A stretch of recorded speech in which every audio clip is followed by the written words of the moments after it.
شوہر کا آخری جملہ میری روح تک ہلا گیا۔ میرا نام فریہ ہے اور میں نوراں والا نام کے ایک چھوٹے مگر پرانے محلے میں رہتی تھی۔ میری شادی کو صرف 1 مہینہ ہی ہوا تھا کہ حالات نے ایسی کروٹ بدلی کہ زندگی جیسے مجھ سے روٹھ گئی تھی۔ میرا شوہر احسن شروع کے 2 ہفتے تو ٹھیک رہا مگر پھر اچانک بدلنے لگا۔ خاموشی اس کے اندر ایسے گھر کر بیٹھ گئی جیسے کوئی بھاری راز اس کی روح میں سڑ رہا ہو۔ وہ ہر بات پر الجھتا، مجھ سے نظریں چراتا، گھر میں آتا تو تھکن کا بہانہ کرتا، لیکن اس کے چہرے پر جو سایہ تھا وہ تھکن نہیں تھا، کچھ اور تھا، کچھ ایسا جس سے میں ہر دن ڈرتی بھی تھی اور سمجھ نہیں پا رہی تھی کہ وہ کیا ہے۔ احسن کی ماں شادی سے پہلے ہی دنیا سے چلی گئی تھی اور گھر میں ہم دونوں کے علاوہ کوئی نہیں تھا، اس لیے اس کی سرد مہری اور بے رخی بہت واضح محسوس ہوتی تھی، اور میں بھی کسی سے شکوہ نہ کر سکتی تھی، نہ کسی کے سامنے دل کھول سکتی تھی۔ میرے اپنے ماں باپ دور کے شہر روشن پور میں رہتے تھے اور میں نے انہیں کبھی اپنی تکلیف کا احساس بھی نہ ہونے دیا، کیونکہ میں چاہتی تھی کہ وہ سمجھیں میں خوش ہوں، لیکن سچ یہ تھا کہ میں اندر سے ٹوٹ رہی تھی۔ ہر رات جب میں کھانا بناتی تھی، احسن آ کر دیکھتا، ایک نظر ڈالتا اور واپس مڑ جاتا، جیسے میں اس کی زندگی کی وہ چیز ہوں جیسے وہ برداشت تو کر رہا ہے مگر قبول نہیں کر پا رہا۔ اس کے انداز میں ایک ایسی سختی تھی جو مجھے بے بس کر دیتی تھی۔ میں سوچتی تھی شاید اسے کوئی پریشانی ہو، شاید اس پر کوئی بوجھ ہو، مگر وہ کچھ نہیں بتاتا۔ میں اس کے پاس بیٹھتی، سوال کرتی کہ کیا بات ہے، کیوں خاموش ہو، مگر اس کے جواب ہمیشہ چھوٹے اور کھوکھلے ہوتے، جیسے وہ کہہ تو رہا ہو کہ سب ٹھیک ہے مگر اندر کہیں بہت کچھ جل رہا ہو۔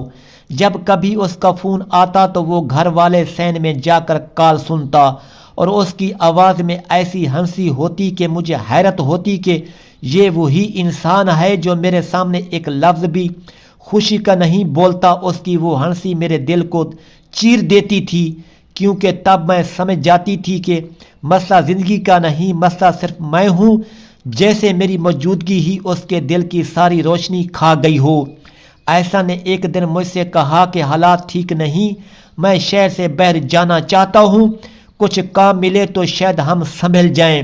اور اگلے ہی ہفتے اس نے مجھے میرے ماں باپ کے پاس چھوڑ دیا اور کہا کہ وہ کام کے لیے بیرون شہر جا رہا ہے، مگر جب وہ گیا تو ہفتے، مہینے، سال میں بدل گئے اور وہ 15 سال تک اس کی کوئی خبر نہ آئی، نہ کوئی خط، نہ کوئی کال، نہ کوئی نشانی۔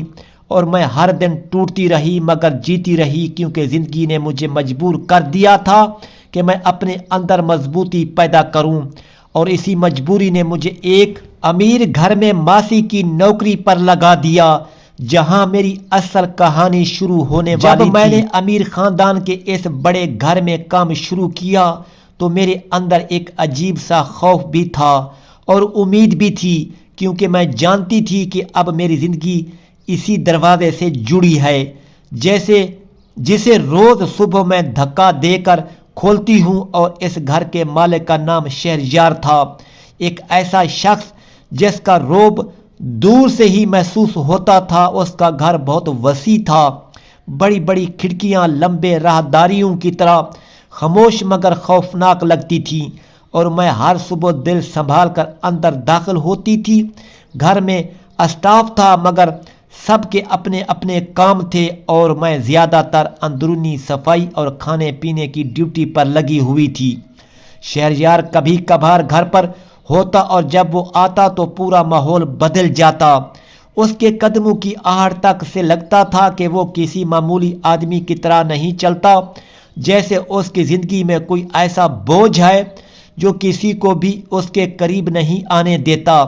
اس کی آنکھیں ہمیشہ کچھ تلاش کرتی رہی تھی، جیسے وہ کسی کھوئی ہوئی چیز کے انتظار میں ہو، مگر اس کے چہرے پر وہی سنجیدگی، وہی تھکن، جیسے کوئی بھاری راز برسوں سے اسے گھسیٹ رہا ہو۔ مگر میں یہ سب دور سے ہی دیکھتی تھی، کیونکہ میرا کام صرف خاموشی سے اپنا فرض ادا کرنا تھا۔ ایک دن جب شہریار شام کے وقت گھر آیا تو اس کے ساتھ ایک عجیب خاموشی اندر داخل ہوئی۔ وہ صحن میں رکا اور اس نے ایک لمبی نظر مجھ پر ڈالی۔ مجھے یوں لگا جیسے وہ مجھے پہلی بار دیکھ رہا ہو، جیسے میری شکل میں اسے کسی پرانی یاد کا کوئی دھندلا سایہ نظر آیا ہو۔ میں ایک لمحے کے لیے ساکن ہو گئی، کیونکہ اس کے چہرے کی حیرانی نے میرے اندر عجیب سی کپ کپی ڈال دی۔ اس کی آنکھوں میں ایک ایسا سوال تھا، اس کا جواب شاید میں بھی نہ سمجھ سکتی تھی۔ میں نے نظر جھکا لی، مگر اس نے میری طرف مزید غور سے دیکھا، جیسے وہ کسی گہرے سمندر کے کنارے کھڑا ہو جس میں وہ بہت سال پہلے ڈوب چکا ہو، اور اب اسے وہی پرانی لہریں پھر دکھائی دے رہی ہوں۔ اس کے ہاتھ سے سگریٹ نیچے گرا اور اس نے ایک قدم میری طرف بڑھایا۔ میرا دل دھڑکنے لگا، کیونکہ اس کی یہ حرکت معمولی نہیں تھی۔ اس نے پوچھا، تمہارا نام کیا ہے؟ میں نے آہستہ کہا، فریحہ۔ اس نے ایک لمحہ مجھے دیکھا اور کہنے لگا، تم کہاں کی ہو؟ تمہارا شوہر کہاں ہے؟ میں نے اس کے ان سوالوں میں ایک عجیب سی بے چینی محسوس کی، جیسے وہ خود بھی ان باتوں سے لڑ رہا ہو، جیسے میرے جواب اسے اندر سے ہلا سکتے ہوں۔ میں نے مختصر بتایا کہ میرا شوہر 15 سال پہلے مجھے چھوڑ کر چلا گیا تھا اور کبھی واپس نہیں آیا، اور میں اب اپنے زور بازو پر زندگی گزار رہی ہوں۔ شہریار کی آنکھوں میں اسی لمحے ایک ایسی چمک آئی جو خوفناک بھی تھی اور دردناک بھی، جیسے اس نے ایک ایسا نام سنا ہو جیسے وہ برسوں دفن کرنا چاہتا تھا، جیسے اس کے اندر کسی پرانی قبر کا کتبہ ہل کر گرنے لگا ہو۔ میں نے پہلی بار محسوس کیا کہ وہ مجھ سے کچھ چھپا رہا ہے۔ اس کی خاموشی میں ایک ایسا راز دبا تھا جو اگر باہر آئے تو میری پوری زندگی بدل دے گا، اور مجھے اندازہ نہیں تھا کہ وہ لمحہ بس چند دن دور ہے جب میری دنیا ایک ایسے سچ کے سامنے کھڑی ہونے والی تھی جس نے مجھے ریزہ ریزہ کر دینا تھا اور پھر دوبارہ مجھے نئی طاقت بھی دینی تھی۔ جب اگلے چند دن گزرے تو میں نے دیکھا کہ شہریار جب بھی مجھے دیکھتا اس کی آنکھوں میں ایک ایسی نمی جھلکتی تھی جیسے وہ میرے دکھ کو مجھ سے پہلے جانتا ہو۔ ایک دن شام کے وقت وہ لاؤنج میں بیٹھا تھا اور میں صفائی کر رہی تھی۔ اچانک اس نے آہستہ سے کہا، فریحہ بیٹھو، مجھے تم سے ایک بات کرنی ہے۔ اس کے لہجے میں وہ سختی نہیں تھی جو ہمیشہ ہوتی تھی، بلکہ ایک عجیب سی ٹوٹ پھوٹ تھی۔ میں خاموشی سے بیٹھ گئی۔ میرے دل میں خوف بھی تھا اور سوال بھی۔ شہریار نے اپنی نظریں مجھ پر جماتے ہوئے کہا کہ تم نے کہا تھا کہ تمہارا شوہر 15 سال پہلے چلا گیا تھا۔ فریحہ، تمہیں یہ جاننا چاہیے کہ وہ کہاں تھا اور کیوں واپس نہیں آیا۔ میرا دل دھڑکنے لگا۔ میں پہلی بار شہریار کے چہرے پر شدید تکلیف دیکھی، جیسے وہ بھی اس سچ کے بوجھ سے دبا ہوا ہو۔ اس نے آہستہ آہستہ بولنا شروع کیا، فریحہ، تمہارا شوہر شہر میں آ کر اکیلا نہیں رہا۔ اس نے چند مہینوں بعد دوسری شادی کر لی تھی اور وہ اپنی نئی بیوی کے ساتھ اسی شہر میں رہتا تھا۔ وہ کبھی تمہیں لینے نہیں آیا، بلکہ اس نے خود فیصلہ کیا کہ وہ واپس نہیں جائے گا۔ وہ تمہیں وقت اور تقدیر کے حوالے کر کے بھول چکا تھا۔ میں اس وقت اس چوٹ کو محسوس بھی نہیں کر سکتی تھی جو میرے دل میں بجلی کی طرح گری تھی۔ میں پتھر کی طرح بیٹھی رہی اور میری سانسیں رک گئی تھی۔ شہریار نے کہا، میں اسے جانتا تھا، میں اس کے بعد کاروباری معاملات میں شامل تھا، اسی لیے مجھے سب معلوم تھا، مگر میں نے تم سے کبھی نہیں کہا کیونکہ میں خود اس سچ کے ساتھ لڑ رہا تھا۔ ہر بار جب میں تمہیں دیکھتا تھا تو مجھے لگتا تھا کہ تم نے 15 سال اس شخص کا انتظار کیا جو تمہیں اپنے ماضی کی طرح چھوڑ کر آگے بڑھ چکا تھا۔ میری آنکھوں میں آنسو آ گئے، مگر میں چپ رہی کیونکہ صدمہ اتنا گہرا تھا کہ میں الفاظ تک نہیں نکال سکتی تھی۔ شہریار نے اپنا سر جھکا لیا اور کہا، تمہارے شوہر کو تم سے کوئی ہمدردی نہیں تھی۔ وہ تمہاری جدائی، تمہاری غربت، تمہارا تنہائی، کسی چیز کی فکر نہیں کرتا تھا۔ تم اس کی زندگی کا وہ باب تھی جو اس نے خود پھاڑ کر پھینک دیا تھا، اور تمہیں اس کا کبھی احساس نہیں ہونے دیا۔ اس لمحے مجھے لگا جیسے میری دنیا بکھر گئی ہو۔ میں نے 15 سال اس امید میں گزار دیے جو کبھی تھی ہی نہیں، اور شہریار کی آنکھوں میں وہ سچ صاف دکھ رہا تھا جو میرے شوہر نے برسوں مجھ سے چھپایا تھا۔ دن گزرتے گئے اور میں نے محسوس کیا کہ شہریار کے اندر کی بے چینی اور خاموشی درد اب میرے لیے ایک پراسرار کشش بن گیا ہے، جیسے وہ اپنے ماضی کی بھاری چادر اوڑھے ہوئے ہو اور میں اس کی زندگی میں روشنی کی ایک کرن ہوں۔ ایک دن شام کے وقت جب میں صحن میں کام کر رہی تھی تو شہریار قریب آیا اور اس کی آنکھوں میں وہی پہلے والا تیز نگاہ نہیں تھی، بلکہ ایک نرم اور بے یقینی جذبات کا امتزاج تھا۔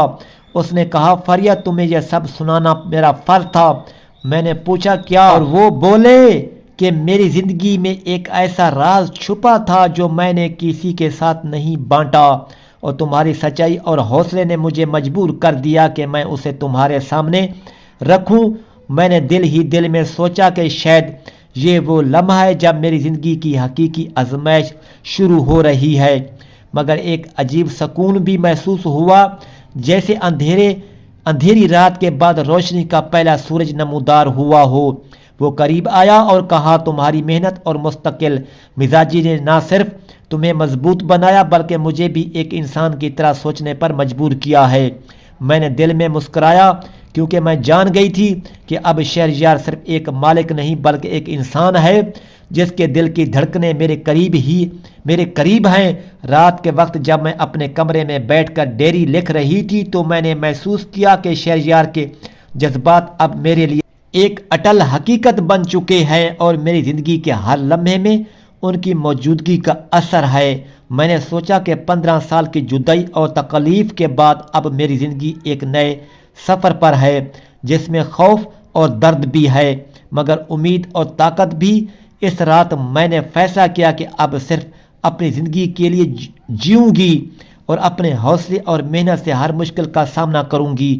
جیسے شہریار کے راز اور میرے تجربات نے مجھے ایک مضبوط عورت بنایا جو اب کسی کی محتاج نہیں بلکہ خود اپنی تقدیر کی لکھنے والی ہے، اور میں جانتی ہوں کہ آنے والے دن ہمیں سچائی کے ساتھ محبت، راز کی کھوج اور جذبات کی گہرائی میں لے جائیں گے، اور یہ کہانی ختم نہیں ہوئی بلکہ ایک نئے آغاز کی طرف بڑھ رہی ہے جس میں میرا دل اور میرا حوصلہ ہمیشہ روشنی کے ساتھ کھڑا رہے گا۔